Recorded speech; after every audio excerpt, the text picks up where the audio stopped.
Feeling great. First UFC victory, UFC debut. Feel amazing. You mentioned after the fight that the octagon jitters are real. Can you explain that to me? Yeah, just didn't feel my timing the way I would like to have.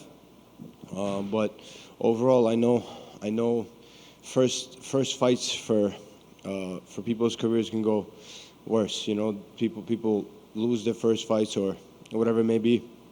I'm coming off a win, a finish, and that always makes me happy. How did the fight go overall? Did it go how you thought, how you had game planned, or did you have to adjust in there? I did have to adjust. I hold myself to a high standard. I want to be dominant. I wanted tonight to be like a big introduction, you know, for the lightweights to know who I am. I'm sure I did that, but not the way that I would have liked to. But it's okay. We're gonna get better from here. Keep training and make that statement next time I'm in the cage. Was there anything about him that surprised you specifically?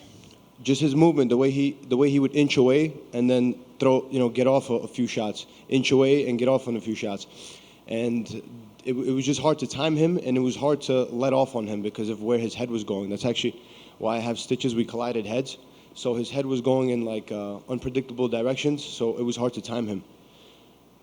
How did you feel like the judges had it scored going into the third? Did you feel like you needed to find a finish there, or did you feel confident? I did. I did anyway because I'm always looking for a finish. It's not like during the fight I'm thinking about a decision. I'm thinking to put the man away always from the first bell to the last bell. But I think it was 1-1 going into the third. I don't know what the judges had it. I have to go back and see. I know I stuffed a few takedowns. I mixed it up on him. Scored a takedown on my own. Didn't do much with it, but nonetheless, I think it was a tight second round. That's how I felt, but I edged it. And the first round I can give to him. He landed more shots. It took me some time to get my groove going. The judges actually had it scored for him both rounds. They did. Unanimously. So that one of the conversations is about open scoring. Do you feel like if you had known that going into the third round that the fight could have potentially gone differently? Obviously there was a cut, but Ray Longo was telling me that we need a finish. He was telling me that we need a finish, so that was the game plan anyway, to look for a finish, to keep pushing. I know he was getting tired, and I know that I come on strong in the third round, so it was the goal to look for the finish anyway, like I said, so we got it done. And what's the game plan for next opponent, next date you want to fight? I'd like to fight in a few months again. You know, I'd like to have an active year, once before the summer, maybe once at the end, and once in the winter. If I can pick and choose my schedule and the way I want things to go, that's exactly how I would let this year play out. And what's next? Just get better, get comfortable with this organization, and fight better every single time. Raise the bar. Do you have an opponent in mind? Anybody like? Not necessarily, to be honest with you. I know calling out is a big thing. It makes headlines, but at the moment, I just want to whoever's next, I'm going to say yes. Just like for this opponent, his name was presented. I didn't look. I didn't think. I just said yes, and that's going to be the case for my next fight. Is there any desire to fight on a big card in front of a crowd, or are you fine with kind of starting out here? No, I did contenders here. 6 months later, we're back here again. My next one in an arena would be great. Thank you. Thank you. I knew there was some question on the commentary. They were wondering if it was a knee or what actually caused the cut. Was it a knee? And could you notice the severity of when you made the connection? It was a headbutt. We clashed heads. Like I said, he was leading with his head, and it was going in like unpredictable directions, and we collided. He hit me on the side of the head. We butt heads. Well, luckily, you came out pretty unscathed in that particular portion. But going at your striking tonight, how happy are you with your striking in there tonight? Not at all, because I know my potential. I'm just gonna let this night take its course, and I'll show you guys more, better, and everything that I'm capable of in the near future. Does part of that happen because of what the opponent's able to give you and bring out of you, or is it just, do you think maybe octagon jitters, just getting in there and sort of getting the... I said jitters. Maybe that wasn't the right word. I wasn't like nervous, like, yeah. Oh, UFC. I just I just didn't find my timing off the bat. Maybe it was him. Maybe it was his game plan or something. I just didn't settle in, and I didn't start picking my shots the way I would have liked to. Maybe it was his game plan. I can't really say. It just happened. I got to look back at the fight, and I'm a smart fighter, so I make improvements every time I step in the cage. And I know, like you said, this is kind of your introduction to the division, but, you know, who are some of the guys in the division that you're really looking forward to hopefully see across the cage down the line? Just top 10. You know, if I can have a big year like I say I can, which I will, it's going to be top 15, top 10, and pretty much everybody in top 15. I want to be one of the best in the world. I want to be ranked. I want to be called champion one day. So anything that progresses me and moves me up, moves me closer to that goal is always going to be my next step.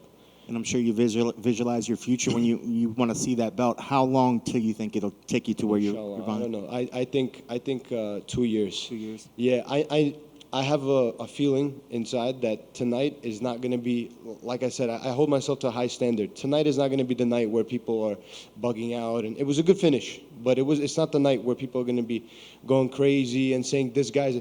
But I'm going to look like it in the near future. I guarantee you that.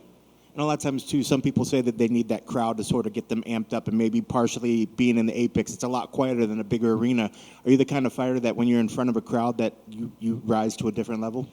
Honestly, you can put me in a basement with my opponent, in a cage, in an elevator. I'm just going to go to the finish, man. That's just me. I have to do it smarter than I did tonight, but I'm just going to go to the finish every single time. Fans are going to see this every single time they watch me fight. Just going to the finish, you know, going to the end. Sat on my butt in the first round, got up, kept pushing. Stuffed a few takedowns, ate some big shots, kept coming forward, hit him with my own big shots. Awesome. Congrats on the victory. Thank you. Nazim, real quick. Yes, so you talk about how you got kind of not put down, but you kind of dropped for a second, right? Yeah. Can you speak to what training at Law MMA with guys like Aljo, the champion, and you know a lot of like really good veterans and like the puke drills and all that kind of stuff? You speak to like how that. You know about the puke drills, huh? Oh, I shout out Dylan Rush. Yeah, man. Yeah. Puke drills that's what prepares you in a crazy way, you know. And Matt Fravola's shooting takedowns, and you got like 2-3 different guys switching on you. The sparrings that me and Steamroller have, that probably, those puke drills and the sparrings with Steamroller is probably what's going to prepare you for like conquering the world. So, Sarah Longo, you're prepared for everything, man. It's a well-rounded school. All our guys come with something in every aspect of the game. So, like I said, I'm just going to go back and continue training and continue getting better, you know, and that's it. That's all you could do in this game. If you check every comment section on social media, and I mean almost every single one, like your entire nation of Azerbaijan has your back, right? They're all rooting for you and everything. Salam Azerbaijan. There you go. Let's go, guys. What's it like to have, like, did that put any pressure on you? You know, I mean, you're not only fighting for yourself and your gym and your family, but also for an entire nation that has your back? Absolutely. Come on. It's like I'm representing a nation. I represent New York as well. You know, I've seen some feedback that like, well, if you like Azerbaijan so much, go back. It's that. Don't say that. I love Brooklyn. I love New York. I love America. You know, I represent my people. I'm Azerbaijani. That's my ethnicity. But that doesn't mean that I hate something else. I represent USA and Azerbaijan. If you give me 2 flags on each shoulder to walk out in, I'll gladly do that. I grew up in this country, but I'll never forget where I came from, where my parents came from. Azerbaijan has a rough history, a rich history, so I'm going to represent. So if anybody has a problem, if anybody is not with us, then they're not with us. There's a lot of pride behind what you just said right there. That's perfectly put. Any hopes to fight under the UFC banner in New York sometime soon? Of course. There's 3 dreams. There's Brooklyn, Barclays, there's MSG, and then there's bringing UFC to Baku. So those 3, if I can, I want to leave this career having fought in those 3 places. Congratulations, man. Thank you so much.